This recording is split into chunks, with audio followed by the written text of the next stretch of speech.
Сәлеметсіздер ме? Бүгін мен керемет кешкі ас түрін ұсынатын болам.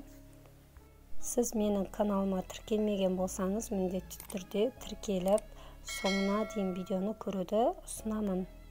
Қажетті ингредиентті мен описанияға жазып кететін боламын. Әуелі қамырды тұз салып, орташа қамырды илеп аламыз. Егер сіз қаласаңыз, жұмыртқа қосып илеуіңізге болады. Мен 600 грамда ет алдым, сиыр етінен пияз қостым. Осының барлығын блендермен өткізіп, парш жасап алдым. Паршқа әдеттегідей тұз, бұрыш, сосын мен роллтың дәмдеу үшін қостым.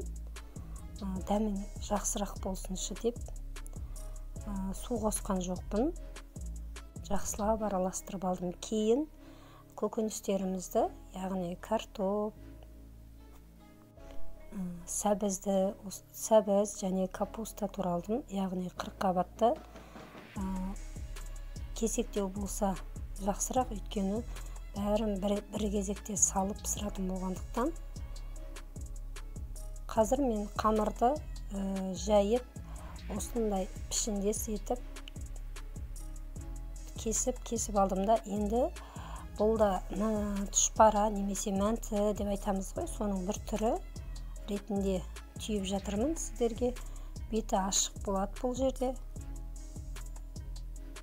Мен сіздерге бірнеше рет қайталап көрсеттім. Сіз өз қалауыңызша жасауыңызға да болады. Бұл менің өзімнің рецептім. Және бұны мен өзім жасаймын, өзім ойлап тапқанмын деп айтуға болады. Толыққанды, былайша айтқанда, тез асығыс бір қонақ келгенде жасасаңыз да болады.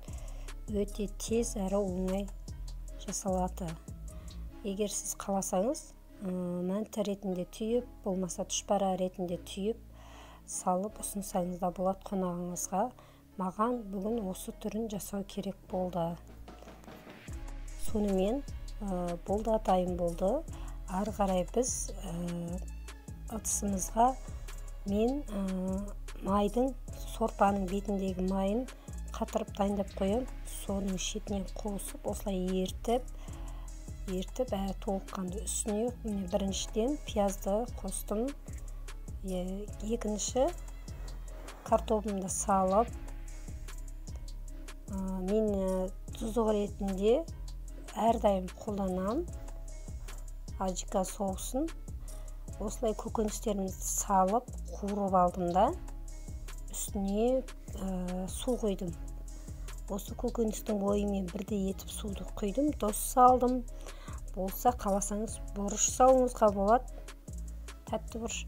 Үстіне суды құйып, жаңағы дайын болған тұшпарамызды бір-бірлеп салып шығамыз. Қамырға мен жабыстырып аламау деп қорықсаңыз, уайымдасаңыз, онда сіз жұмыртқа қосып, қамырды тындырып, сонымен жасауыңызға болады. Осылай қойып, 12 минутқа орташа отқа қойып қоясыз. Әдемі, осылай күшті тамақ шығады. Мен бірінші бетіндегі тұшпараның біразын бөлік салып алдым да, қалған бөлігін осылай бірге араластырып салып, үстіне жаңағы тұшпарамды әсемдеу ретінде жасап салып шықтым. Қаласаңыз ас көк қоссаңыз да болады, үстінде безендіріп әдемі көрінсін десеңіз. Енді менің балаларым ас көкті ұнатпайтын болғандықтан мен осылай жасадым. Өте дәмді, керемет тағам болып шықты. Сіздер де жасап көріңіздер. Видеоның соңына дейін көргендеріңізге рахмет. Сау болыңыздар.